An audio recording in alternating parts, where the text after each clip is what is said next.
some of that. And down straight, no long.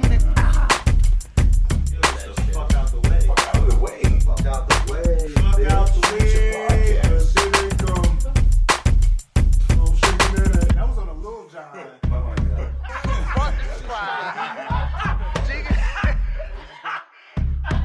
I want you fucks laughing at we part of this pod, kid.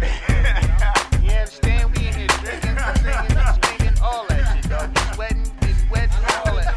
All right, welcome to the 79th episode of the Drinking Partners Podcast. We're getting up there. Yes, this is our Roosevelt Brown episode. I'm very proud of it. Hold on, fam. First, you hear the name Roosevelt. Yeah. That's struggle, right? Yeah. Like that goes way back to struggle. History? You heard struggle. Ain't nobody named their son Roosevelt since 1964. My granddad was named Roosevelt. He was a No, Roosevelt Brown is an NFL Hall of Famer, and what's really cool about him is he went to Morgan State. So that was really dope. what? Yeah, man, Morgan State, small college, fucking grew up to be an NFL Hall of Famer. How many dudes you know went to Morgan State and went to the NFL? Yeah. I guess that's dope, man. True. That's fucking dope. I guess you look at So it, here's that's what we coming out are. of We're coming out of Pittsburgh. There it is. We're two African Americans. We're taking some small town opportunity to turn into big shit. Yeah. Big city shit from Might, small opportunity. There They we might go. hang our jerseys at some point. Hey man, I done hung my jersey in a rafter. I'm on my second kid. My jersey's up there. We about to have my ceremony for my player jersey on the 25th. We hanging my jersey up. You done? I might shed a tear. I want to do one of them Michael Jordan speeches at my player jersey retirement ceremony, like where I make fun of all the chicks I used to fuck with back in the day. Like, yeah, big booty keys. Remember you used to like me to blow a little warm air on your clit. I learned that from you. That's what's up. Shout out to my mom for always showing me that there is a strong woman out there. I just didn't see it till later in life. They gonna have the Bailey crying face now. Oh, that was. Hey, listen, Michael Jordan's got to fucking license that.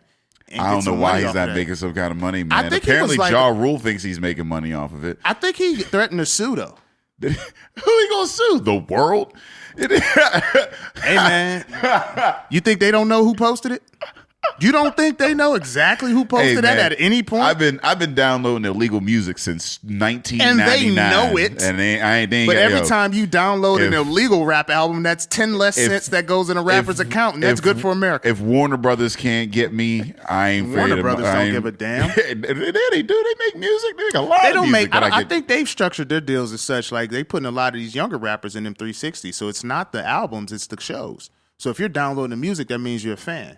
And then that means you'll go to a show. I will go to a show. They get they get the show 360s. Like Wiz is trying to get out of his 360s. They had the show well, money. if you're in a bad deal, and I'm not a aficionado on the music biz, but what I've heard is a 360 deal is bad, and I think what a 360 is, they get a portion of everything. Oh, because that's how I supported But that's how artists. A guy like a Lil Boozy or somebody like that, where you like he don't sell many records, but he's making so much money because he gets all of his show money. Yeah, and that was what's so surprising about Wiz. I thought because Wiz and Currency are, you know what I'm saying, but Currency's more in that independent lane, so he gets all of his show money, where Wiz is trying to sue Rostrum to get out of his deal, because apparently he was in a 360. Now, I don't typically talk about a man's pocket, so I'm going to leave it at that, but you know what I mean? It's crazy. No, because that's how I support it. Like, I feel good downloading your music because I'm going to show up to your show when you come to Pittsburgh. But then that I didn't even know that you think the labels didn't get hip to that? Yeah, see? You think with the advent of the internet, the labels like you can't replace in-person support. Like, you can get they probably get a piece of people's merch, all that shit. Like, labels is dirty. Well, if you learn something on episode 79, get out of your 360, man. You young artists, don't get involved with that, man. Man, episode 79, I feel like a vet. We got to start planning for episode 100. Like, this is crazy.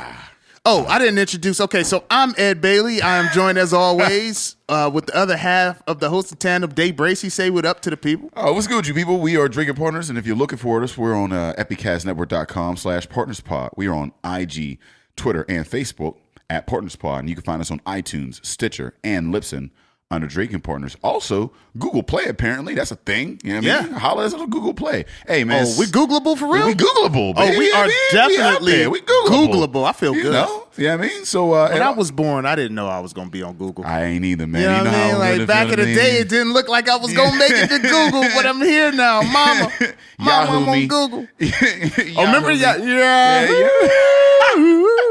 I thought that shit was gonna last forever. Hey, you can Bing us, you can Yahoo us, you can Google us, whatever it is. Yahoo matters. I still got a Yahoo mail account. Let me not talk shit on Yahoo because I'll definitely take some money for them to do something, anything. I'll go listen. Yahoo, holla at me. I don't know who your CEO is or what. Y'all need to come up with something, man. Y'all need to Google does shit that's dope. Like every day they might change a little Google symbol. Yahoo, what you gonna do, man? Yeah, they got new clothes coming out and shit. They got the little I don't even know what the purpose of it is, but apparently they got smart clothing that's coming out with Levi where you can just like wave your arm or some shit and it works your phone. It's wild though. I don't like that. I don't know. I don't like anything tied into my cell phone. Hey, all I know is Yahoo ain't doing that shit. Yahoo, get up with a motherfucker. Yeah, hey, you've heard my opinion on this. All this internet, whatever, all this technology, it's all women. They're just trying to figure out if they man is creeping. Listen, you gonna hook your phone up to your clothes, dude? Like, come on, fam. She gonna know what floor and what apartment your jeans is laying on. Your girl show up with her friends with some Google locator shit. You take a picture on Instagram, it give you a picture of the place you're at? Hell no. Tell you what perfume is in your fabric? Exactly, fam. Fellas.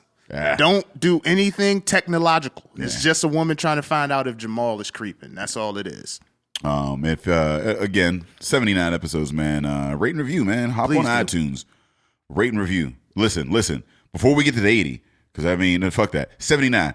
Rate and motherfucking review, man. It's y'all always like to review in person. Just do it on the internet. Shit, y'all, man, how often do you be on there talking about some old bullshit on Facebook and your Twitters, and nobody give a fuck about that, but you know who give a fuck about some shit? We do. If you talk about us on iTunes, rate review. 30 you know what seconds, I love? When Day does his drops, he changes his voice. He's got a drop voice. It's like a third persona. He's whoever he is in real life because we are not allowed to say his government name. And he's Dave Bracey, and then he's this drop dude. That's like this. It's this mixture of rap and mumble. he turns into designer right on the podcast. Every time he does a drop, he's like, "I get bros in Atlanta." But shout out, man. Do the rating reviews. This is our second episode of the day. And you guys who have been following the podcast, you know it gets extremely ignorant and rowdy, and we enjoy that. That's what's up, because we've been drinking. Hopefully you're drinking now. If you haven't been drinking, you need to take a couple shots before you listen to the Partners Pod. It's always nice. It's always dope to just take a couple shots. Unless you when you ride home, I mean, or to work, and if you're doing that, then some of y'all drink at work. Yeah, you know, you got a little bottle in your desk. More people are drunk at work than would say that on a survey. You got that drawer whiskey on the side. When my manager first pulled a fucking bottle out of her desk after a long day, I was like, so this is what we do? That's what you do in the corporate this world. Is what happens? You just gonna pull a bottle out? Like, what? Hey, when I got to a point where I could be in an office with a drawer and it was acceptable, like I went to an office, they used to bring in cases. And they would have a fridge on Fridays. They would have cases of beer. You would go in and they'd be like, hey, you know, don't go too far, but go on and have a couple beers or whatever. I'm like, what? Oh, when you start really reading like the shit you sign when you sign on, they actually outfit like there's an allowable amount of alcohol usage on your lunch break. That is awesome, man. I never took advantage of it. No, that's what's up. I have. But I've gone to company events like when they take you to like PNC Park and shit like that, and I've seen people I work with get fucked. Yeah. Up. Oh man, I'll take a drink and lunch, man. So on and Friday and payday. That's my time as a black man to stand out. Yeah, she's drinking, she's getting fucked up. But look at the good black guy over here drinking water. Yeah, there it is. Little do they know, every time I go to pee, I take a shot. got the like, pocket Henny. Ed done pissed 7 times today. Like, yep, I'm pissing it right out. That's terrible. I shouldn't have said that. I used my real name. Hey, God damn it. We've made it. We've got to a point as when you get to a point as a black man where you got a job where they allow you to motherfucking drink. Well, you know what? We got to drink to that. So cheers. We are the drinking partners. We've made it both professionally and artistically to a point where we can drink on our job. We drink as a job. Speaking of drinking, what are you drinking on this afternoon? Well, I mean, same as last episode, we got that Stone variety pack, which is again one of the best variety packs that I've had. Other than Voodoo, Voodoo will to me always be the king of the variety packs, man. But you know, a close second, this Stone variety pack. They got the Ruination, they've got the Black IPA that they got in there. They got the flagship Stone right now, and they got the citrusy wit. Last time you shouted, I like it. Last time you shouted them out, I just had IPA and I was pissed. Yeah. I was like, everybody got these fucking cool names. And I'm just drinking a type. I'm drinking a classification. Like, this is bullshit. Here's your stock IPA, sir. But no, yeah, shout out to Stone. How's that citrusy whip? I like it, man. It's got the aftertaste. I'm big on aftertaste. You know what I mean? Because beer doesn't. When you drink beer, to me, you don't necessarily drink beer like you're drinking a smoothie or something where it's like, ooh, this feels great going down. It's always that aftertaste that it's almost like I know I'm doing something that I shouldn't be doing, but this makes it all right. Yeah. This little feeling thereafter. What if sex was all about the after nut? Like, I think it is. I think the warm towel is good. It's afterwards where you realize whether or not that nut was worth it. You know what I mean? Always worth it. Yeah. Depending on what you did. I don't know. But I don't know if Clinton is sitting there like that was worth it. I don't know if he felt that way. You know what I mean? Let me tell you something. Clinton bust that nut on that woman's dress, and he became certifiably acceptable in black communities. So that was worth it. Oh yeah, I guess. Everybody loves Clinton. He had a side chick at his job. His side chick is famous. His wifey is about to be president. His side chick got a book deal. Hey, maybe that might have been the most famous nut. That must have been the most worthy nut. She saved that dress with the nut on it. Crazy, she didn't even take it to the dry cleaner. I read an article where they was trying to victim bashing or some shit like where you're a bag. And I'm like, come on, cuz you saved that dress. You didn't dry clean it. You ain't wash it. And it wasn't like, it just happened yesterday and I happened to It was entered into evidence. Yeah. Do you know how long a trial takes? Like, fuck out of here. You got a book deal. Do you know some of my side chicks, they not even my Facebook friends. Like, you got a book deal. Yo, yeah, that's terrible. You tour and give she did a TED talk, cuz. She did a TED talk. You were an intern. You weren't even really on the payroll. You're a sloppy intern and you're doing TED talks. This is terrible. We lost a couple listeners. I hate to every time we got to bring on a guest, we start talking about something we're not supposed to talk about, and then we're like, oh yeah, so this guy may or may not be affiliated with the views we just expressed, but we're bringing them in anyway. We apologize. And what better time to bring in our guest than after Lewinsky talk? We should do a segment every show, Lewinsky talk. Where we just talk about all the random places that we've come on women. True. And their clothing. And I'm sure a lot of niggas could use some magic. You know what I mean, I've come on a bed situations. skirt before. I've come on several bed skirts. Why? Because they're there. I'm 30 now. I wasn't always 30. I was 22. And if you had a bed skirt, I was busting on it. Because why does your young ass have a bed skirt? That's true. I don't know what it is other than a nut rag. I mean, to be honest. So, I don't know how to segue into, I guess, this guest we're bringing up, he can make that come disappear. As I'm saying, man, you get a couple text messages. No, you didn't. No, they weren't. Can't wait till his app comes out on iTunes where you just wave over your phone and all the shit with certain words that may indicate infidelity, all those text messages go. No, they weren't. You do a Jedi wave. Yeah, so he was on our Palomalu episode 43, which is a Pittsburgh milestone. Nice. We had Trogs here. We have the Pittsburgh Magician here today, Lee Terbosic. Say what up to the people. What up, guys? Good to see you guys again. Yeah, man. Glad to be back. I think you're one of two guests. I think three. There was T-Robe and then Fetterman. Yeah, I think that's about it. So I mean, you're in good company. This is how we establish relationships. We just keep saying, "Come back and talk to us about." But everybody we had back, they've had bigger things popping. Yeah. So I feel like we've contributed to the Fetterman Senate campaign. The DP bump. I don't know. Is that a thing? The DP bump. I think it is. I think you come on our show and you were just the Mayor Braddock, and then you come back. You're not a senatorial candidate. Yeah. You come on. You're a comedian. You come back and you got your own distillery and shit. You done open for Chappelle. Yeah. You come on. You're a magician. You come back. You got your own show at Dave & Buster's and a cool ass Red Bull campaign. Yeah, so that was fun. Lee's out here doing big things, and I feel like it started here. I feel like if they never listened to episode 43, Red Bull would have never 43 sent you that email. did it in. Yeah. And then they'd have never sent you the email. So I just, we're looking for our royalties off of that.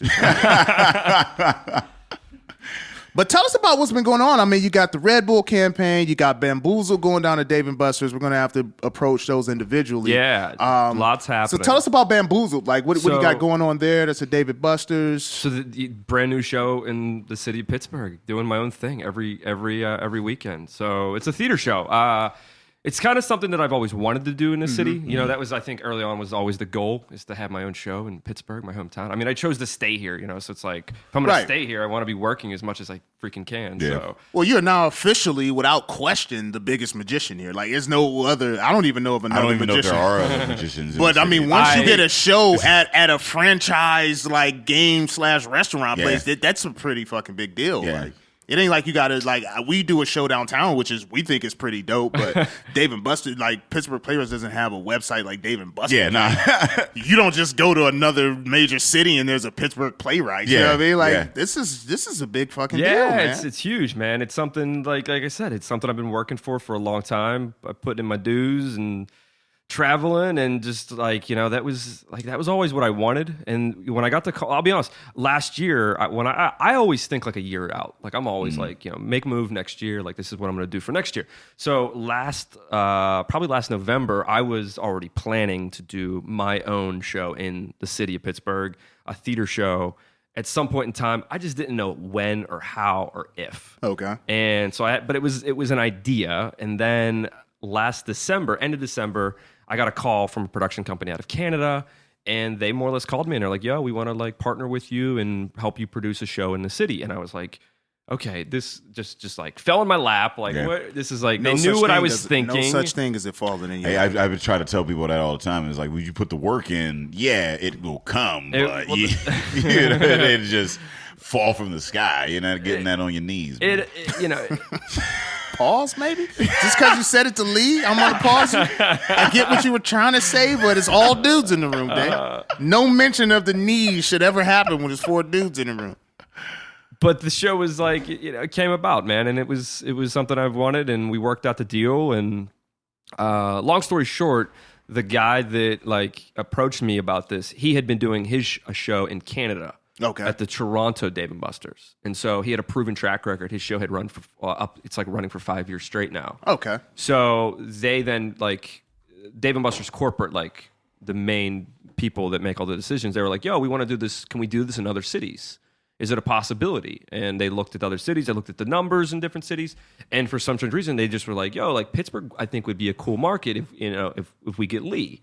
And so they called me and we worked out the deal, and now that's what we're doing, you know. So no, it's awesome. Your hometown, and it's a different show. Yeah. And I think it's a breath of fresh air, because in the city, you know, it's on the up and come, and they're trying to get different things in, but a lot of times you end up doing very similar things each weekend, and then all of a sudden, boom, there's this magic show that happens. But that's the idea. Like, there is no, like, when I would do shows in the city, like, I would do a show that would last like a week or two. Right. Now this show is all freaking year, you know. So how has that changed your approach to the actual show? Like, how do you? It changed my approach big time, because you know, when I'm planning to do, like, when I do shows in Pittsburgh, or when I'm doing comedy shows, or when I'm on a charity event, like I'll come up with something for just that event, or but this one, it's like I can customize everything. You know, I can really hone the material of take stuff out of my college act. I can take stuff out of my close-up act. I can take stuff out of this,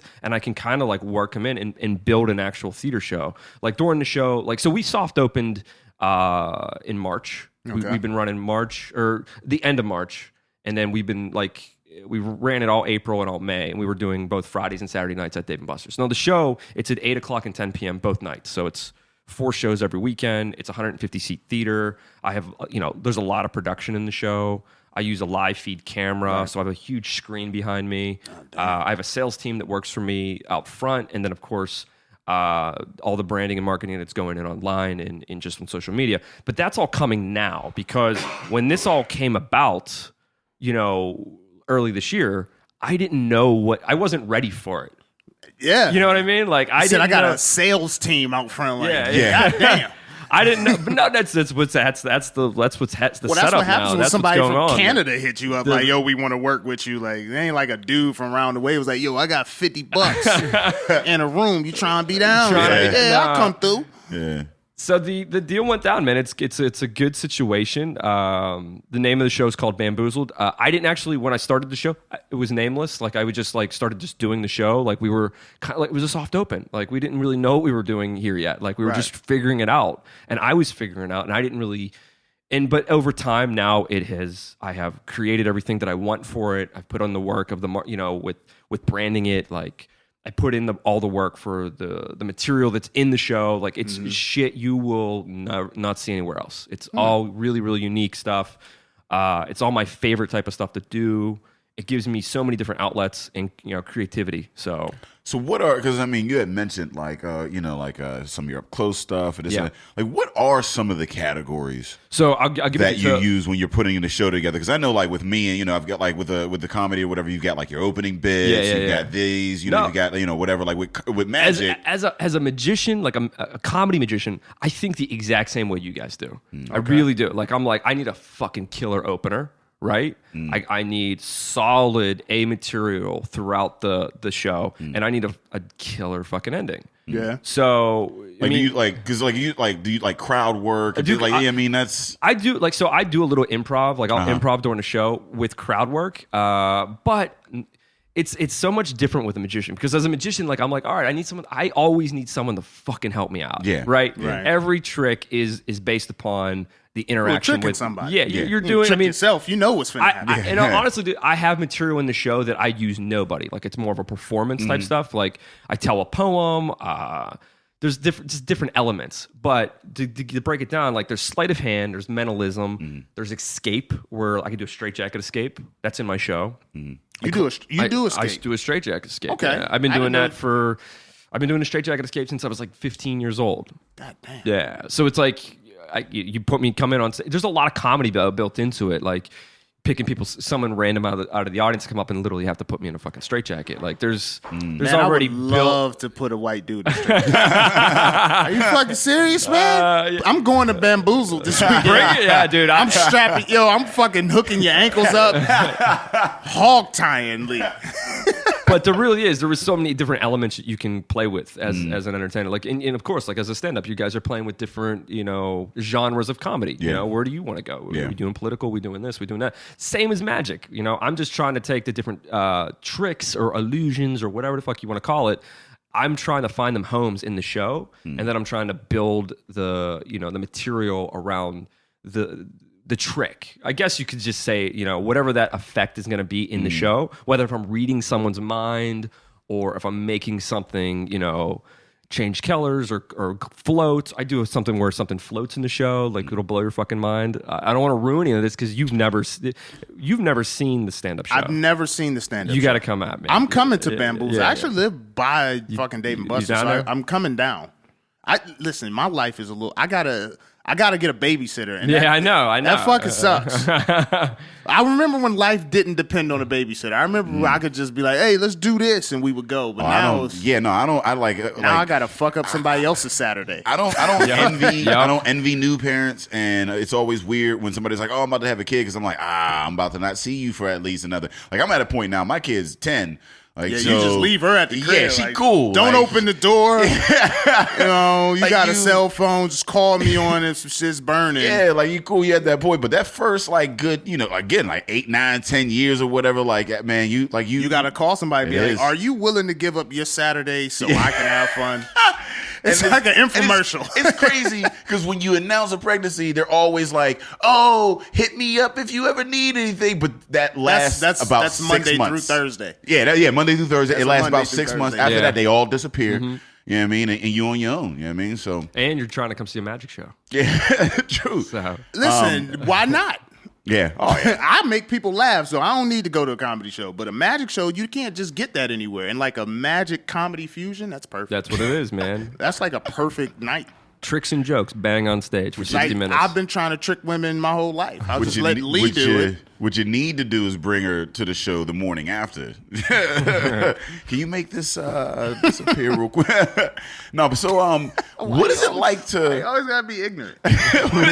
Why? What is it like? Like, do you bomb on stage at all? Like, because with comedy, you bomb a lot. You actually have to bomb a lot. Can you bomb? Yeah, that's what I'm magic? Or saying. can Like, you just Oh not no, execute a trick? I've watched some magicians eat it on stage bad. like, Is that just the trick didn't work, or is like that wasn't a good trick? It could be a plethora of shit. It could be that the trick sucked. They fucked it up. They wrong material choice. Have you ever chose the wrong material? Yeah. This is me talking about this. Yeah. If you do magic, like, I don't know what the right. I don't care what you do. Yeah. If you did some shit that I didn't think was possible, that was pretty. Like, you could be watering my plant and then all of a sudden semen comes out. I'm like, yo, that's fucked up that you did that. Like, how did you do that? Yeah. Like if I don't know how you did it, you won. You won, Like yeah. it's just like for me that it is. Like, but with comedy, it's like you have to bomb. There's a a progression. Like because you do comedy. To just go back, I fucking have bombed many times. Okay, but early on, I doing the road, you learn how not to do that. You know, your material choice. You grow as a comic. You grow as an entertainer. So when you say material choice though, what's the wrong? Yeah, I'm material? trying to think what is the? Were you like, oh, you don't like flowers? I'm not crowd. doing like a fucking like a rope trick on stage because I find that to be like a boring. I think that to me that's boring. So I'm not going to do something that if I think it's boring. And I think the audience is going to be bored with something like that. I'm not going to do it unless it's so out of this world unique that I have to perform it. Then it would go in the act. So tell us about it, like what like a time where like audience. you had a bad material, like a bad material choice. Yeah, like cause it's easy. If we say the wrong shit at the wrong time and they ain't got enough liquor into us, it's easily. I'm trying to think of like some shit that I've done over the years that was like we don't go into front of an all woman crowd and do like rape victim shit. Yeah, exactly. But like if you went in front of all women's crowd and you turn like a maxi pad to a tampon, that would be dope. Yeah, and they'd be like, nobody would be angry. They'd be like, I needed that.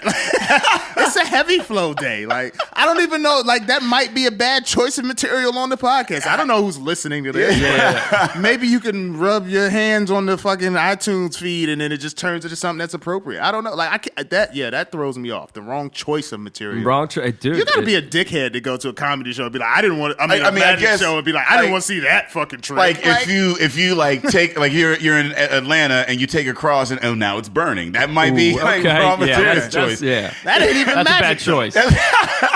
It depends on how you make it burn. If you take a burning cross and then all of a sudden Jesus appears on it, that's good. It doesn't matter who is. It doesn't matter. That wins in front of everybody. That's like, how the fuck did he get that guy? Didn't even have to really be Jesus. It could be a dude named Earl. I don't care, but you got him up there. How'd Earl's you do with that? a cross now. It's it made it happen. But it just like break it down. Like there is a lot of genres of magic. Like there's so many different types of shit you can do, and it's just being smart about what works for you. So do you different? I guess demographics. Do you think they want different types of magic? I think so. Yeah. Okay. I mean. I'll be honest. So there's when I do the two shows, the 8 o'clock show is an all ages show. So I have to play. I can't like do some of the dirtier shit. I leave that for the 10 o'clock show. Dirty magic? I have like dark magic. Dark magic is a thing. just more of an adult performer. You know, I toured colleges, man. Like that was my audience. So like having to change it up and then having like obviously some kids in the 8 o'clock show occasionally.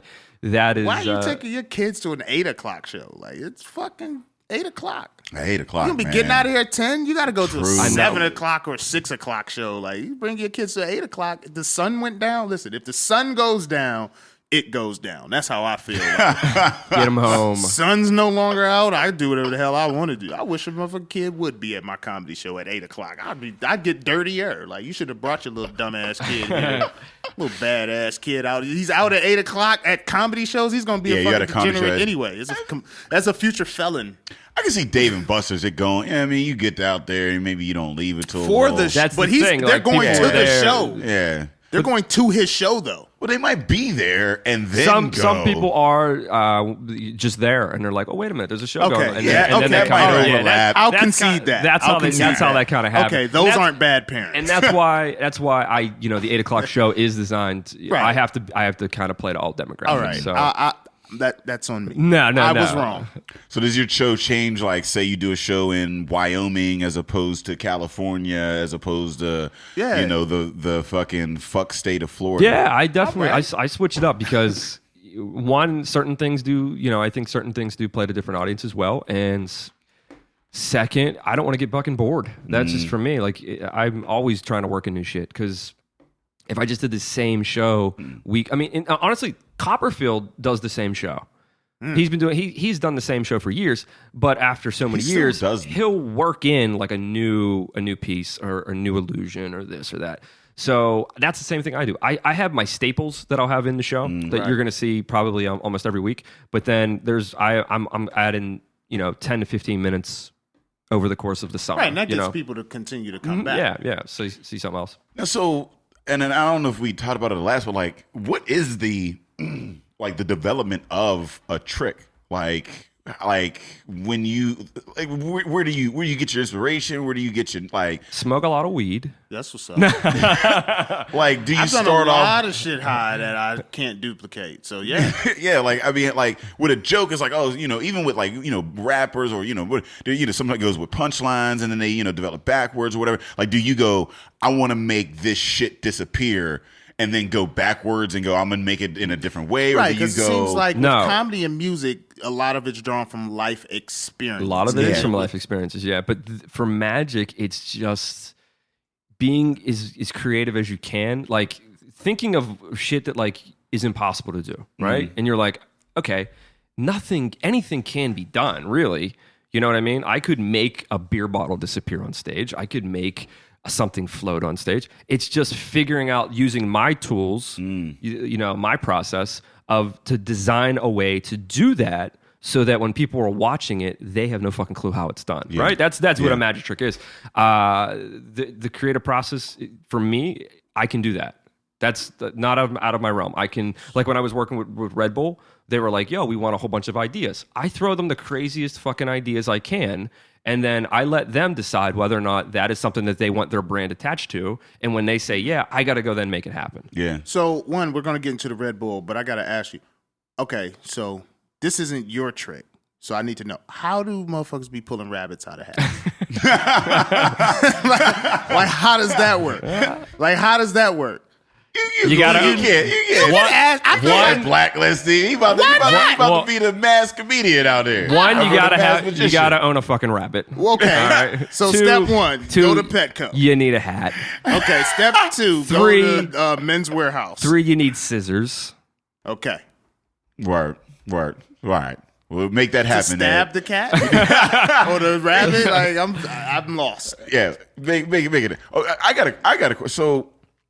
Do you how do you do you learn new shit constantly? Like is you guys get together, trade ideas? Is there like a big homie that's like, yo, we've been doing magic? No, there's guys out there literally they're incredible.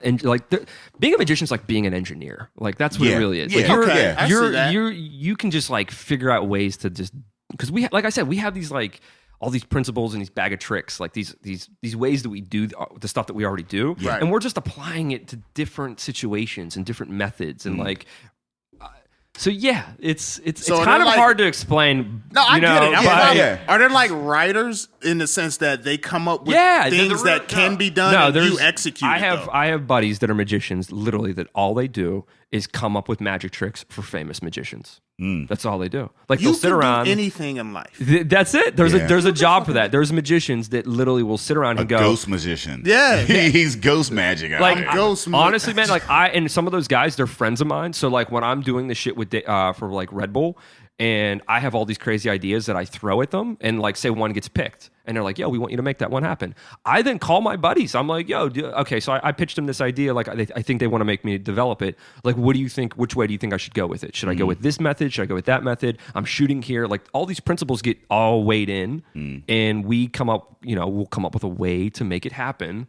And that collaborative it's a collaborative effort for sure. And that's acceptable amongst the magic community. It is, because you still got to fucking go out and do it. You still got to go do it. Yeah. Damn. Yeah. So how did the Red Bull campaign come together? Okay, so Red Bull, local Red Bull, Pittsburgh, has seen me grow over the last couple of years, like doing shit around Pittsburgh and nationally, and they just reached out and they're like, yo, we just think magic's cool, and we want to do something with you. And I was like, we think great. magic's cool. Yeah. Magic's cool. You're cool. Let's do that. Let's make some magic happen with Red Bulls. But no, so that was the idea, though. They came up and they were like, can you do magic with Red Bull cans? And I was like, well, I can. I was like, I could figure out Can idea. you make it taste good? That would be the best trick of all. We love Red Bull. It's He delicious. can't co-sign that. Holla He can't at say us. that, but it's an energy drink. Like, no energy drink tastes good. Yeah, I like the sugar free. Okay. I'll drink sugar And free that's all day. fine. My girl 'Cause they're drinks writing all the sugar free. they're I like the taste of that. Listen, man, they're writing you checks. I know. They ain't writing me no check. It's weird I because drink it's Red one of Bull. those things that it's the same thing with alcohol though. I drink It's one Red of those Bull. things that Like, I the don't more have you anything drink it, against it. you come to like it. Like as a kid, It grows on you, man. it does grow on you. As a kid, It's like function. nobody in their right mind would ever drink a hot, like this Ruination. We're drinking Stone Ruination right now, and it's a great fucking beer. But nobody in their right mind would drink an overly bitter substance just for the Right. fuck I mean, of it. there's an You know what I mean? understanding of why you're drinking it. Why you? But what I'm as saying you is, get that you're not understanding, gonna get. So okay, so it's relative to its genre of drink then. So it's good relative to that. Like a Red Bull, I drink Red Bulls every time I do a long road trip, and I drink them because I can stomach a Red Bull more than any other. But I would never say The most it tastes stomachable- great. It's a fucking energy drink. Like I don't even know what an energy drink entails, but I don't drink water for energy. I drink water because I'm thirsty. You know, but I mean, with like say that with beers that like I mean, like you once you come to love what it does to you, then you grow a fondness for the flavor of it. Okay. But if you were to take away that like people that drink fucking that what do you call that shit, that non-alcoholic beer, who the fuck are like what, why, like I would never, like you're offended. right, I would never drink a energy free Red Bull. Like that's not a thing that I would do. Right. So, And I would okay, never so we drink have an understanding. a Ruination that didn't get me fucked up. There's no point in that. Yeah. But with I the agree. added benefit, yeah, I come to So how did they appreciate it. tie in? I guess what from their standpoint in approaching you, the magic to the function of Red Bull. They wanted to know if it could be done. That was their first question. They're like, "Can you create magic tricks with Red Bull cans?" And I was like, "Yeah, I can create. I can create a magic trick with more or less anything." You know what I mean? When you give me, if you give me some time to think up something, I'll give you something good. Like I'll come up with something. But that's using the creative process. You know, like. Right. And that's me collaborating. That's me hitting up some of my buddies and being like, "Yo, I got to do this thing. Like, this is where I'm going with it. Do you concur?" You know what I mean? Concur. Concur. I felt like a doctor when I I said like that word. You threw that word. That's in. my I was like, doctor. all right.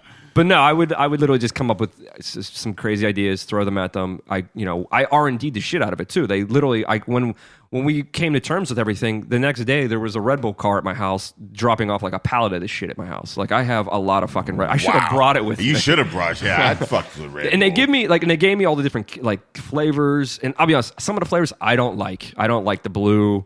I love the yellow. Yellow is my go-to right now. I Yellow, think it's tropical or some yellow's shit. good. But so they had a new flavor coming out. The orange that just came out like Right. a couple months ago, and they wanted all the magic to be done with the orange can. So they wanted me to do everything because it was like their marketing it's gonna push. put it out. Yeah. So that's what they wanted to do that with. So that's why they were like, well, let's call it Sleight of Can. Because it's look at that. magic tricks with Red Bull cans, and I was like, oh, I dig that. Like, go for it. Let's name it that. And that's what I did. I R&D'd it. So I had all these Red Bull cans at my house. I was chopping them up, ripping them apart, like doing ridiculous shit to them because that is my like just how you guys are working out jokes on stage, I'm working out the mechanism or the secret of however this trick's gonna happen. Yeah. And so that's what I did at my house for like a month. And then once I solidified like 5 ideas for them and showed, like I would film at my house, like with an iPhone, I would film just like mock-ups and be like, yo, this is what it's going to look like. Boom, boom, boom. Here's a little teaser. And then they would take they would take it and they would show it to their people. They'd come back and go, yeah, you're approved. Go film this shit. And then I would then, We got a guy coming with a camera. that was it. And then we would go and do you get we would- wardrobe and stuff for the? Do you get powdered up in the back? So, That's just got to be cool. Believe it He or not, said man, you like I had a lot of creative freedom in it, like in whatever I wanted to do and wear and be on camera. But the locations were a pain in the ass to work at because they wanted. So whenever they were like approaching me with what we were going to put out, Right. they wanted certain things. They wanted one to be an athletic theme. So if you watch the videos, you know there's one that I did it, at a CrossFit gym, Right. and so I had to go in. We had to film a lot of B-roll of just me working out at the CrossFit gym, and then we played in the magic trick. Then we worked in the magic trick, so it had that consistent theme. Because they were like, Red that Bull makes energy sense. drink, Right. energy, I was thinking, CrossFit. okay, that And then makes the other one sense. was like, we're going to be at work. We want a work setting. That's the Smooth Criminal. That was one that they just wanted a cityscape. So they wanted it to look like you're downtown. Okay. I pitched them on the idea of being in a suit and me doing the Smooth Criminal lean and filming something crazy with me just drinking a Red Bull while doing that. Like walking in the frame, doing the Smooth Criminal lean, drinking the Red Bull, leaning back up, and then walking out of frame. And that's the video. It's only a 15-second video, but it literally took like... Well, the Smooth Criminal trick, that's the first masked magic trick I've ever seen. Right? I still don't know how the fuck that happened. I still ain't Have got you it. been doing the Smooth Criminal lean since MJ, or No. was that something that for that, sleight of hand? Believe it or is not, something that's MJ, first when that illusion was created for Michael Jackson by a magician. Really? There's a guy that owns the rights to that. Wow. He owns it. That's- So I had to contact him. Okay, like I said, when Red Bull and me worked this thing out, they gave me a budget. Like I had a budget to work with, and so I went to this guy and was like, "Yo, I want to license that effect for a company that I'm working with. I'm going to use it for part of a creative for something on social media." And of course, we just work. There was a money exchange. Well, you got to cash in. That's why. That's fucking it. owns Yeah. I did not know. Like That's crazy. That's Let me a just thing. say that You when can I do first, anything in America. When I first saw the Smooth Criminal lean, I didn't know that it was impossible. Everybody thought so it I was- was in my room trying Trying to it, fucking right? lean. Everybody was. Busting your forehead up. Everybody thought that you could fucked do up. it. Yeah, I was just over there like, wait, hold on, I just got to get my ankles strong. Yeah, MJ's just got really strong ankles. Like, I didn't know that it was not possible. I just knew I couldn't do it. It was one bump of the forehead. I was like, oh, no, that is not, That's not happening. Yeah, that's not for me. Some people lean, some people can jump. but now here I am, like 30 years later, like, oh shit, it's a licensed magic. it's a lie. He lied to me. It's a Damn it, MJ. MJ lied to everybody. With a group of others, they all lied. They all to lied. us. They were doing it on stage, 15 man. people fucking leaned into that video. My friends, I couldn't get my friends to do anything together. Like these 15 dudes just leaned all crazy. I was like, I get so much ass if I can do that. That's dope, man. Yeah, but that was it, man. Like, so I, purchased the rights to the illusion, I started practicing it. Like I was doing, I did it in some of my live shows when I was like touring earlier this year, when I was doing colleges. I was doing it at the schools because I was rehearsing it for the fucking video. Shit, Like, and you got to get your money's worth. Like, fuck it, I already paid for this. Let me get this crack. You know what I mean? And I'm gonna film. And I'm actually, I was telling Buzzy, I'm gonna be filming around Pittsburgh, doing it even more. I'm gonna, because when I licensed the trick to them, that was with the intentions of I'm gonna do this shit again. Yeah. But I'm gonna let you have the opportunity to put this out and get whatever you got to get off it. But I now own it. Like I can do it anytime I fucking want. Nice. I have it in my live show. It's. I don't do it right now in the live show of Bamboozled on stage at Dave & Buster's yet. Okay. Yet. Okay. It is coming. I'm working it in over the summer. It'll probably be in by the fall. So when you come to see me, and here's the thing, I'm not going to get fucking cheesy, and you're not going to hear the MJ Smooth Criminal song in the show. So I'm not going to do. I'm not doing it to that. To a Prince song. Yo, man, if I had the rights and the know-how to the Smooth Criminal lean, I would never walk into a building without doing it. That would just be my entrance. Listen, I would when I come. I wish you come meet your mom. Honestly, when they answer the door, I'm in mid Smooth Criminal every time. Hey, Dave. Welcome. I wish it was that fucking easy. Too. I would be waiting at the bus stop. Everybody standing straight up, and I'm just Smooth Criminal with a transfer in my hand. I'm at the bar. You know what's funny? That was one of the ideas. That was one of the ideas. When it was on the list, I was like, I could do it at a bus stop. I could do it at a mall. I could do it here. I could do it there. And they were like, well, we want a cityscape. We want it to look like it's a city. But the other thing is... You could have done it at Mount Washington, just hanging over the fucking thing. Hey, I just did that.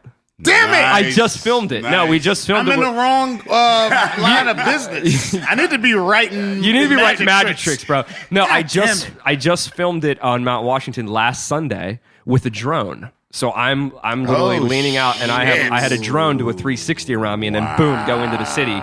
So I was about to ask you how technology. I'm on it, man. That's where I love it. Like I love like taking videos with drones, anything like it can only enhance it what enhances you do. everything. Yeah, it just makes it look way cooler. Especially with a lot of it being illusion, being able to manipulate angles and all that. That's got to be great for magicians. It's fun. It's it's just another layer that you can just. Have you found that magicians have taken full advantage, or you like when they're not, and you're like, I'm going to spearhead that movement? There's a few that are. There's a few that get it, and they're progressive, and they're moving it forward, and they're I do a bit in my show, my live show, where I do me and Siri, we go at it on stage. We have a little conversation, and she actually ends up helping me teach a trick. But there's a lot of fuckery that goes on with it too. So you know what her responses will be because you've been. I've rehearsed it. Yeah. So I've rehearsed it, so I know. But you'd be surprised, like after shows, because I do this bit with Siri. After shows, people were literally like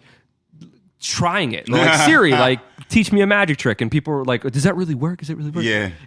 So the illusion is sold that they think it was real. Yeah. Wait, I'm confused now. Is these organic responses from Siri that I'll get every time you say what you say to her? Come to see the show. And God damn it. You'll see what I mean. Mind fucked me right here on my own podcast. I don't know what to think. I'm like, has he got a special relationship with Apple? What's going on? How did you do that with Siri? Well, that's what you have to consider. I need Siri to say certain things to my woman when I'm, you know what I mean? Like, listen, you're with us. We're two regular guys. Be like, Siri, where was I last night? You were at church. You were with your friends. You were not with that hoe. Yeah. Everything magic with us is always about manipulating women. Like, I don't understand how you got past that point. How did you get past that? Every time I think about magic, it's like, how can I get it over? Like, that's it. So how does new technology, like, are you, like, how do you keep, like, clearly it affects your comedy. I mean, like, what magazine are you reading? Like, you know what I mean? New magazines. Is there like a Magician's Technology Monthly or something? No, there's not a Magician's Technology Monthly. I like that shit. I'm buying that domain now. I'm gonna own that domain by the end of the day. But like, how much like? Because clearly new technology helps you do more. So like, how does that affect? Like, how do you keep up on that? Because like as doctors and as scientists and as engineers, you're always learning. You can never stop. I always make the technology that I use in any of my shows. I make it as transparent as I can and the reason why is because I don't want people to think that I'm using technology to aid me in doing something. And I'm going to show you something that uses just a die. I have a die. It's been sitting here.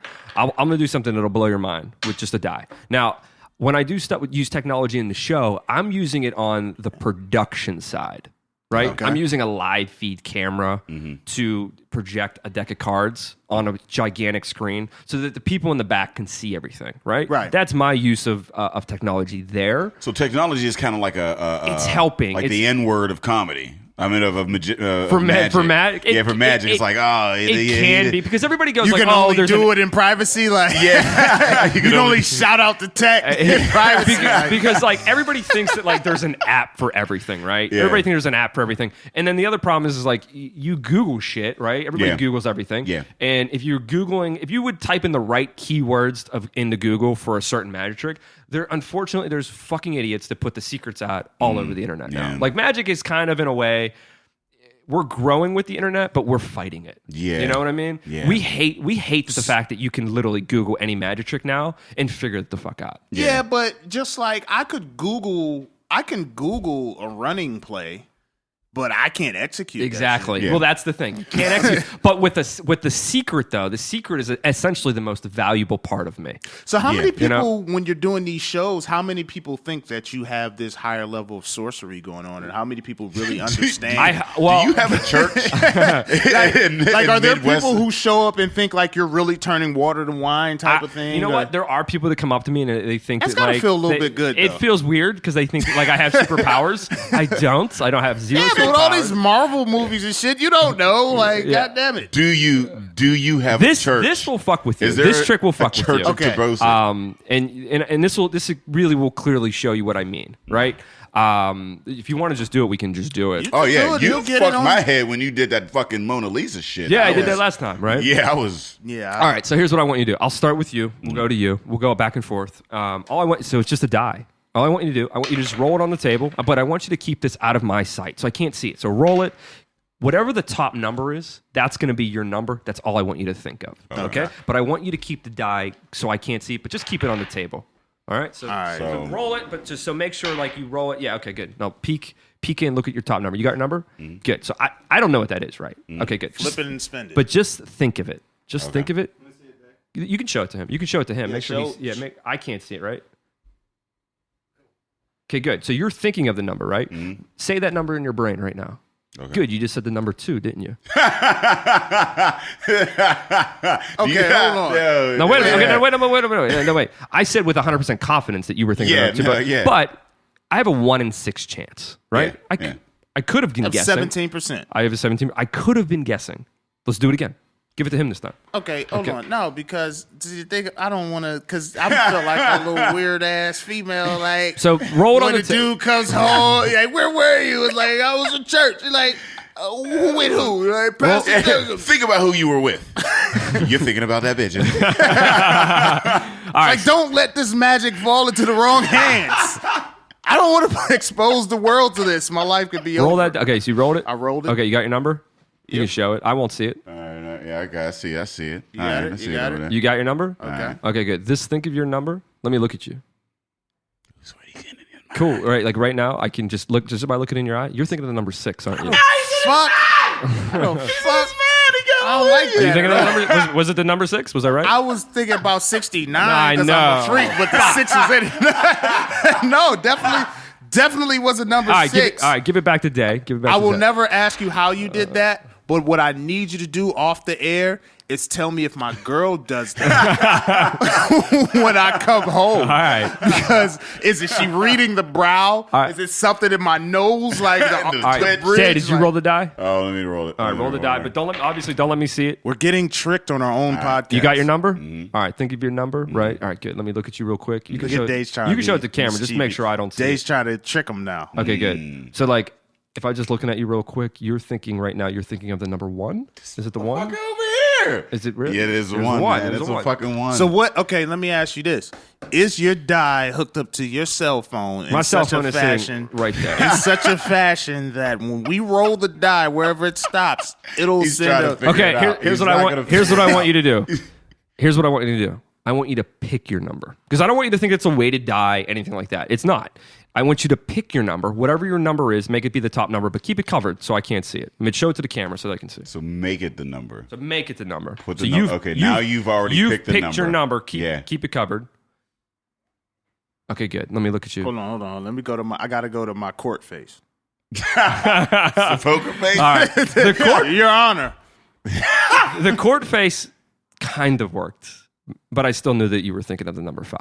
What the fuck? God damn. What the fuck? God damn. You know what it is? That's- They've all been different numbers. I should have went back to 6. You should have. Because what the fuck is going on? I don't like this. That This is podcast crazy. over. That's that. I That's don't like that that. mentalist. Take your little shit, funky man. ass die. If I had that motherfucking skill, If I had that power, I'd be like, listen, roll the dice, all right? I'm in the wrong profession. If I get the number right, you gotta blow me. Yeah, hey man, I'm about to intern over here. Now we're thinking on a creative that's level dark with this magic shit. right there. See, that's what it is. That's for the 10 o'clock. Yeah, that's the 10 o'clock That's the 10 o'clock show. That's when you pull the chick out the front row.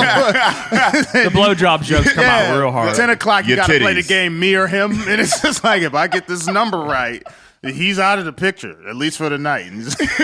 You're thinking of showing me your See, but titties. look where your mind went, right? I was doing like a mentalism trick, right? Mm-hmm.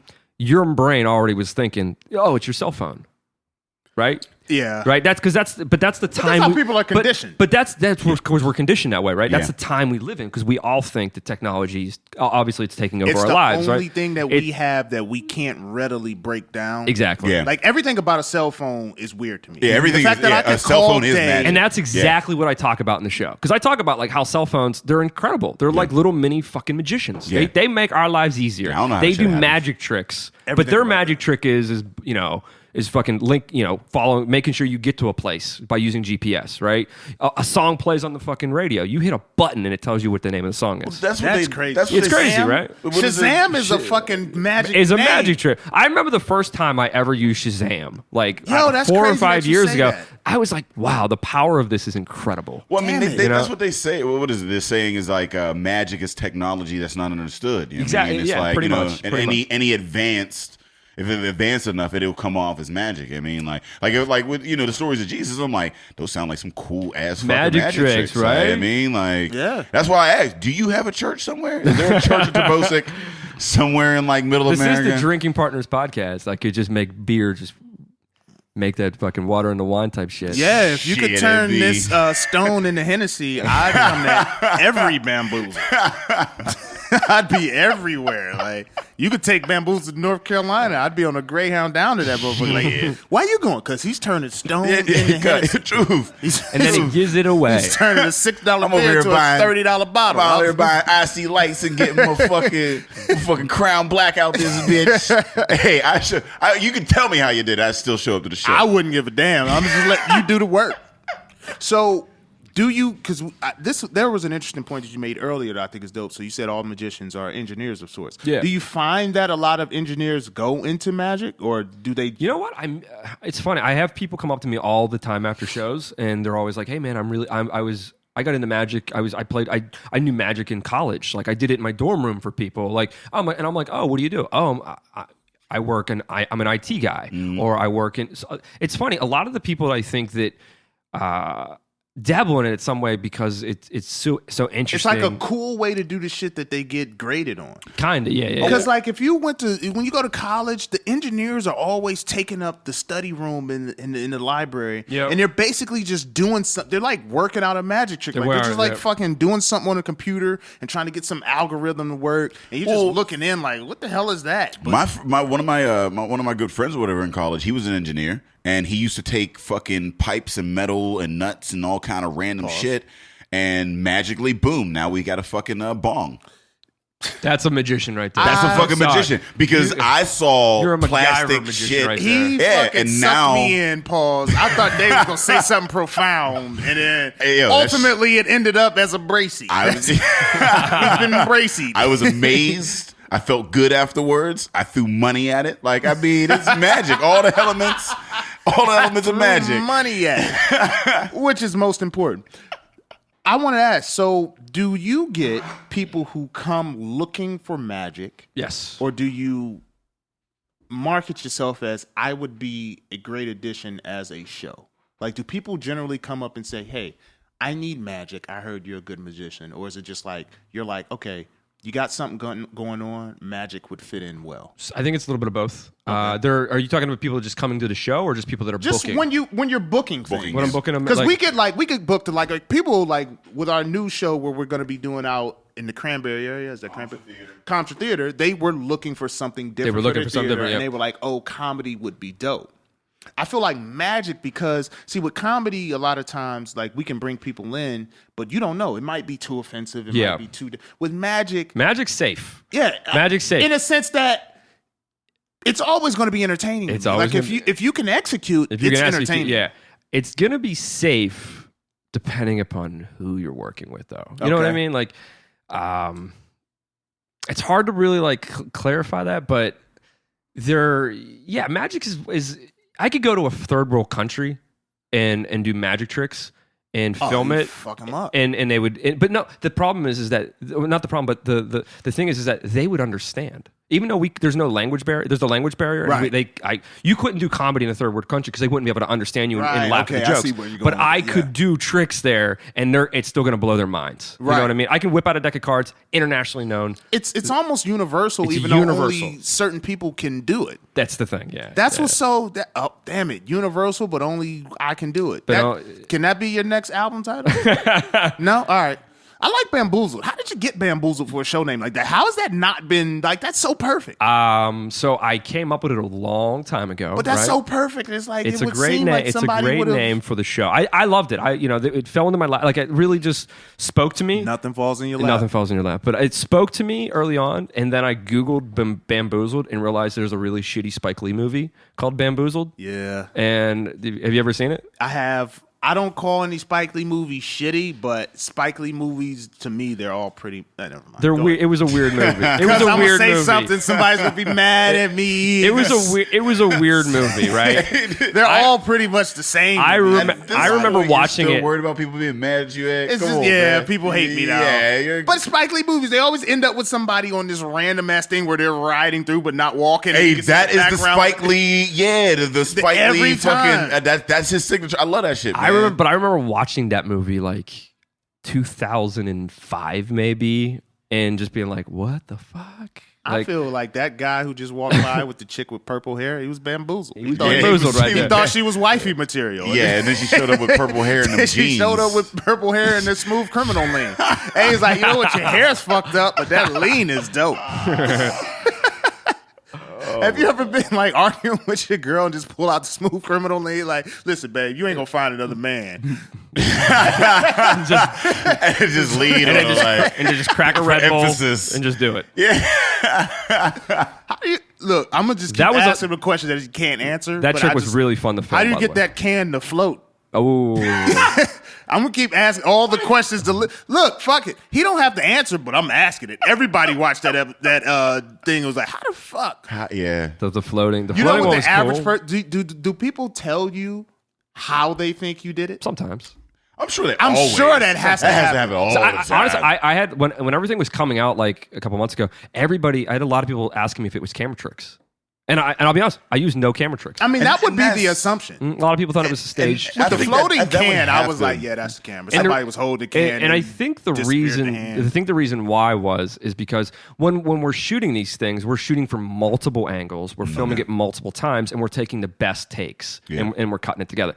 When you do that, unfortunately, with magic, like you could film your comedy show and you could do 3 sets, right? And you would film multiple angles, but you can make that look seamless. You can make it look like it was all in the same show, right? Yeah. With magic, the minute there's a camera cut or to a different angle, people assume. Yeah, because you're people are covering already some skeptical. shit They're up. already skeptical. They assume that you're fucking with Yeah. them, like with the footage. No camera tricks. 0 camera tricks. Everything I do with the Red Bull stuff, I can do live. So is there If an I come integrity in magic? Like, because like I know that you have CGI, so I mean, like, Yeah. you could do anything. You on can. camera. Now, like in a live show, that's completely different. But when as a magician, it must be extremely difficult to market with like videos or whatever, because everybody's just going to assume that. Like when I used to watch the what was it, Chris? What's the dude? He's the only magician. Zach I know King? about. Are you thinking of Zach King? No, I'm the- thinking of the the stop Chris, motion guy? the wild ass Chris. What the fuck is this? You keep looking. Is he a comic or a Dave's No, he's a looking magician. me. The Dave's magician, looking me dead in my eyes, Chris and I have Angel. You're nothing. thinking Chris Chris Angel, Angel, yeah, I like, have and it was like, and you're nothing watching for that him. on TV, and you're Yeah. seeing like shit like him floating and doing all this Yeah, or he floated whatever, a Lux and and- like again, like you said, like your first thought is like, oh, well, that's just some old boy. I mean, that's So- like, so is there like an integrity in magic where like you say, you know what, if I'm gonna do it, there's gonna be no magic Yeah, tricks. there's gotta and be are some- there people out there that kind of cross that? Yes. And is there like a because with comedy, it's like if you steal somebody's jokes or if you have this, then you're blacklisted. And you're like, oh, they're not a real comic. Like, or is there like that culture in the magic? No, there really is. There really is. That's why you go through the protocol to do shit the correct way. That's why, like, I reached out to a guy when I wanted to do the MJ thing, and I was like, yo, I want to do this for a client. I need the rights. You own it. I'm buying the fucking permission from you to do, because here's the thing, and if I went and just did that and just like shot it and it went super viral, right? And that dude seen that, he could sue me. Oh yeah. You know what I mean? I could get sued, and he could say, "Hey, I have it copyrighted. You didn't pay for the copyright. You owe me. Plus, you owe me this." Question: what if you could prove you did it a different way? then that's where it gets a little dicey. There's a big gray area in the Magic community about that because you could do what if I did same trick, different process? You don't own leaning, dude. Yes. No, you don't. You don't own the lean. You don't own leaning. But there is like if I could say if that dude did say like, oh, you stole that from me, I could say, well, no, I know how you do it. I did it this way, and then it gets into a gray area of is it still too close to the solution, or is it further enough away? How you gonna just corner the market on a lean? Well, because the same thing with like floating. Like I made something float, and it's like you can't be like, oh, I own floating. You can't make anything float yourself. Bottles, like bitches, like you can't make anything buoyancy float. Is a thing. Buoyancy. Like I've learned this. Yeah. Like, you don't own. No, I don't know how you. Gravity is something that's real. Gravity's real. I'm never gonna beat gravity. And Michael Jackson didn't have a drink in his hand when you did that shit. Like, I'm confused. I'm looking very forward to seeing that live. To give you the answer on Chris Angel, Chris used both. Okay, Copperfield used both. Okay. Dynamo used both. That what I mean both is some of the shit that you saw them do on their show, some of the routines and some of the illusions, some of the tricks, they were legit stuff that you could do live for real people. Yeah. And then some of them were just for the camera. So when in the magic community, do you see that as like all the time? I see it though. No, like do you see it as like is it viewed negatively? Is it viewed negatively? Like he ain't or is he there ain't an legit? understanding that at a certain production level? Like if I'm putting out something that's purely visual, something purely to be digested on a DVD or a TV show, it's cool to have that, and it's not necessarily an attack on your integrity. I understand where you're coming from. Is it viewed like that, or is it just like, nah, you put that out, and that ain't real. It's so not him specifically. We're just talking in general. In general, so you don't have to call out no names. I'm talking to you, Chris. I live in the world of anything you see me do on the internet. I can do live. Nice. And that's the thing. If I can't do it live, I'm not going to do it on the internet. I'm not going to put it out there because and this is something I'm going to touch on something really weird. Do you guys remember when David Blaine floated? Mm-hmm. Do you remember that? Do you remember when he did a street special back in 1998? I believe it came out. He floated on the streets of New York and people lost their shit. Right? People were going crazy over that damn thing. The thing about that routine is there's two versions of it. There is a version that you can do for real, live in front of people, and then there's the version that you saw David Blaine do on the streets. Oh. Okay, and so that's where he got around it. But what he did on the streets on that special, and I'm not ruining this because I don't think that camera tricks are real. I don't think camera tricks are real or are good for magic. I think they're bad. And that's why I don't use them. So when he floated, and what you saw him do was a camera trick. Yeah. Okay. I'm just gonna say it. It was a camera trick, but David became internationally famous off a routine or an illusion of him flying in midair. Because when you saw that on the show, you saw him levitate 2-3 feet off the ground. Yeah, he was. Okay, he was hovering. Right.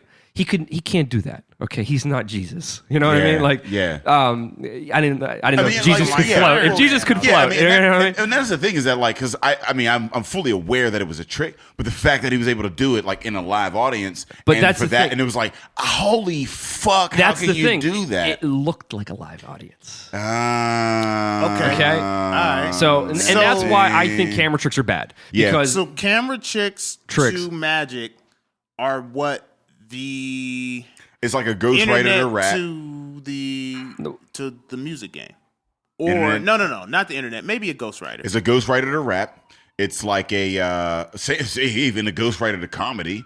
Yeah, I mean, or even a stolen joke. Like it's kind of like you have the means to do it. People use them, right? Yeah, people use them. People are going to continue to use them. Well, yeah. There's a mass consumption aspect to that I think will help. Yeah. Like if I understand, like Copperfield made the Statue of Liberty disappear. Did he really fucking make the Statue of Liberty disappear? No. No. But did he make it look like he did on television? So that was one of those only on TV. That was tricks? a TV magic trick. See, yeah. and again, Yeah, for me, it's hard. It's It's hard for me to respect that. Now, if I'm sitting in but New if York, it's made for TV though, That's the thing. but that's the medium in which you're look at watching TV, it. You know what I mean? I see the Hulk turn green and fucking fight aliens on TV. So if you're gonna do a TV so it's trick, entertainment. It's just like we were saying in the last episode. There's when it comes an to entertainment aspect. Yes. It's There's an an art. ethic. Magic is an art. Yeah. And in every art, there's an entertainment aspect. I can spend I can go on Fiverr.com and have somebody make the fucking Statue of Liberty disappear in a video. I mean, like, But it's they not can't hard do to it do in that the with a context camera. but it's surrounded by other magic tricks too. Yeah. So it has a different feel. If you're building yourself as a magician, I can go outside and watch people fight on the street, but I can also go to the movies and watch people fight in costumes and shit get blown up that I know wasn't really getting blown up. Yeah, no, I'll yeah. take It's But entertainment. when it It's comes to entertainment. it is. When it all boils but down, it's all a form of entertainment. It's just is. how you look at the art. I think that with magic though is that like you, and with the advent of TV, and with that is that like when we're watching it on TV, we at home, and until you just told me that, I assumed that everything that these magic guys were doing, I could see live. You know what I mean? So like when you make the Statue of Liberty disappear, I thought that You could if see it I was live. standing there watching it, you made that motherfucker disappear. But if I'm at home and you're like, oh, this is a camera trick, that's not as amazing. But again, it's I feel surrounded by But let me explain other something. tricks that can be done live, and that's and cool, that the allows it to build-up be or passable. whatever. But let me just a little touch on this. This is why David Copperfield I think is the best, right? He used the camera trick, but he also made it happen live. He made it happen live. The people that were there, if he did that in like 1986 or some shit.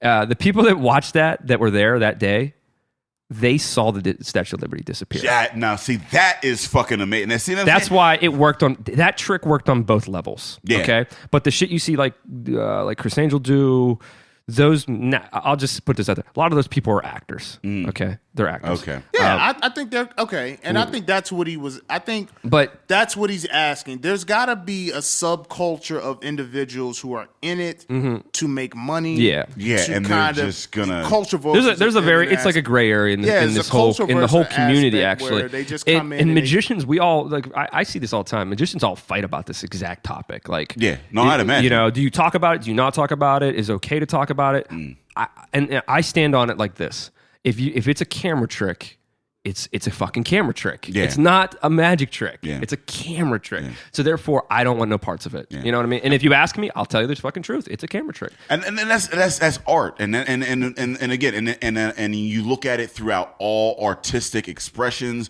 whether it's music, comedy, magic, like whatever it is you're doing. Like you have these artists, like or even visual artists, and how like is modern art, is splatter art, is this? I mean, like a real thing, and everybody has their definition of what's real all art open and to what's not. I interpretation, mean, yeah. and yeah, you're right. It's all open to interpretation. But I do believe, and as you know, a quote unquote artist, because it's hard for me to consider myself an artist because all I do is say wild shit in front of people. But as you know, as an artist or whatever, I do believe that there are pockets that there is like the traditional, and then there's just the money route. And I think that once you get to the money route, then you stop being just like I saw this fucking painting that it was a canvas, and it was half yellow and half blue. And it sold for like $14 million fucking dollars or some shit like that. And all it was a canvas. And it was half yellow and half blue. And it sold for millions of dollars. And like I had artist friends like in a frenzy, and this was recently. I mean, like, and they were in a frenzy. Any Like this green, isn't like right where the two colors. nothing. I don't want it. And it was like, and it's that like it's like what the fuck? If it was like a Venn diagram where there was a little bit of green, and maybe you I'd have gave have up $2 million. You have these fucking intricate ass like detailed Van Goghs where like you go to the Van Gogh Museum and you see a painting cut in half and you see the textures of paint and the layers and all the time and effort they put into it. Yet you see a $14 million painting that I could do in an hour. It's like, But that's magic That's creating an illusion of value, creating an illusion of appeal and shit like that. Like I just feel think it's to the gullible. I agree with the money route, and it's just funny now that we talk it through. Yeah, now that we talk it through, I can see it when money's in Magic. involved, you're gonna go. Well, I got to make this shit look amazing. Like, Well, not even just that. Yeah. There could just be guys who aren't more or less true to the form of art. True, It's like you're gonna take some will take the easier route. Right. Yeah, Well, the easier route. Yeah, when you go the easier route, then not art even necessarily. becomes great. There's a demand for this type of entertainment. There's a demand. Going to exploit that. Yeah. Ah, damn, that's got to piss me off. Yeah. But I like I said, anything I do, I want to be able to either do it in my live show or I just want it to feel authentic. So I respect that. I respect the hell out of that. And for anybody that's out there listening, any artists, any magicians, anybody, authentic is what makes it real. If you're just out there for the dollars and you're taking shortcuts to get there, then you're in that quote unquote gray area of art. So a question I've always want to ask a magician. This is the second episode. I called him a musician. I called him a musician magician. He's gonna make his banjo disappear on stage. A musician. That's what's up. I'm coining that term. That's a Googleable term. Lee, do you believe in magic? That was corny. That was such a corny fucking thing, but it made me so happy. Do you believe in magic, Lee? I believe in magic. I believe. I respect that. I'm gonna accept his answer because he's a magic man and he has to. He's a magic man. Yeah. Listen, if you don't believe in magic, go down to Dave & Buster's in the waterfront. Go to Bamboozled. You'll be a believer. Yeah. You'll be a believer. You convert people, right? You convert every people night. to believers. Twice a night. He's got a church somewhere. I swear he does, man. You can't be traveling the nation doing magic trick to gullible fucking Here's people. The thing, though. Somewhere I believe they congregating. I believe in magic in a way that which what I do can inspire others. That's how I look at it. I mean, you're doing the impossible and people are paying you to do it. People are paying to watch you do it. I'm fucking amazed. That's gotta be an awesome feeling. It is not. Yeah, it's gotta be one of the most rewarding things, it's especially from your parents. Like they're probably like, what the fuck? I think the most look what I've done. The most rewarding thing to me being able to have this as my career is the fact that I've been able to do it living in Pittsburgh, not having to go to New York or LA. Right? I was able to put myself through college with my talent, and I've been able to enjoy. Making amazing people, making people laugh, doing inspiring things, having a positive outlook, having a positive message. So that to me was why I do what I do, and that's for me all the benefit. When it comes to magic, I love knowledge and very autodidactic and I love always, knowledge. No, I do. I mean, I spend a lot of time, seeking knowledge and I love knowledge. When it comes to and that's why like religion is one of those things that like it's it's at odds with the way I live my life because it's like you're trying to suppress that knowledge, but with magic like. Not knowing, like I hate to say I don't know how this. Like if you ask me a question, how is this or whatever, I'm automatically gonna go. I don't know it now, but I'll come back to it and figure. But with magic, that's something that I'm so like. It takes me back to a time where I'm a kid and I'm in awe of it, and I respect the fact that you're able to get one over on me and get and give me like that feeling of awe. Mm-hmm. Yeah, like is something that it's very valuable. Makes you feel like a kid. It makes you feel like a kid again, and I don't want that to go. I don't want to know how. Here's you the did thing. I don't ever want to have being that. on this side of it, though, knowing all this, everything I do is done, and so when I see a magician do a trick and it fools me. I fucking love it. That's gotta be weird for you. I fucking love it. That's gotta be cool and weird. Does it motivate you? Is that a motivating thing? Like you son of a bitch. Yeah. Because you know why? Because it makes me. It gives me that feeling that I give to other people. Yes. Right? I don't get to experience that anymore. Yeah. It's lost because I'm the guy doing it. Yeah. But when it does happen, which is very rare, but when I see a magician do something live for me, we're like I'm at the Magic Castle in Hollywood, when I'm going out there and there's a guy there and he does something completely out of, I've never seen before, and I'm fooled, oh my God. Yeah. It makes me feel like this is why I do what I do. So when you Yeah. watch other magicians, do you generally have an understanding of how they did it? 99.9% of the time. You can't go to- 99.9% of the time, anymore. I know how, how it's done, or I've done it, or, I've played with it, So or they just come on stage I've read it. like great execution. No, that's honestly, magicians, we all try to fool each other, and we know how hard that is to do, but it comes down to like, It's the same thing with comedy. It's like when you Yeah. like there's a comics comic where you're like you That was you fucking watch funny. it and you're like all right, I see, Where he's he's doing going. this or whatever. But when you're there and you're laughing, you're like, holy fuck. Yep. Because like you've been to shows and like you've seen new comics and they're telling a bit and you know where they're going Yep. with it. But the audience doesn't, so you're like, and they're all amazing, and you're like, you know what, you're a good performer, that's great, yeah, I mean, but like, I respect what you do. But like, when a comic takes you to a place where you're like, holy fuck, like Dave Chappelle still takes me to a place where like, I'm like, oh fuck, cuz. Yep. Like, Yeah. you got me, that's magical. And then again, I'm that is exactly on the side. It's exactly how you said it is exactly how magicians look at it. That's how we look at it. Because we're on this side where we don't experience it anymore. Yeah. But when we do, we love it, and that's why we do it. And it's a magical feeling, man. I again, and that's one of those things that I don't want to know. For you, I don't Google. I just love I'm the not fact gonna that Google a magic trick. Come to Bamboozled, you'll walk out, you'll probably Google everything on the show. Now, is this ongoing throughout the summer? It's every weekend. So it's every weekend. So for summer, we're going to be just Saturday nights because it's a slower time. So we're just going to do it for that. But in the fall, it'll be back on Fridays and Saturdays, 8 and 10 p.m. Tickets are on sale at bamboozledshow.com. I built an entire website for the show. Nice. All the promo is going to just starting to roll out. What I was talking about early on, like I didn't know what the show was going to be. I didn't know if it was going to be called Bamboozled. Like I didn't know where I was taking it because when the deal came through, my spring schedule was already jam packed, and so I really didn't like. I thought I would have been doing this fall. Like in my mind last year, I wanted to do something this fall, not this soon. And now that it's already here and we're in it and we're doing it, I had to really go change overtime. gears, baby. I had to change gears and get shit done. So then where can the people find you and not just your show, Bamboozled? just leeterbosic.com. I do a lot of shit on Instagram, just Lee Terbosic on Instagram, Snapchat. I snap quite a bit. And then I'm also working with Red Bull some more. We're going to be doing some more sleight of hand stuff later this year. So nice. So probably, and it looks like it's going to get bigger and crazier. All right. Well, I appreciate you coming out to us, Dude. man.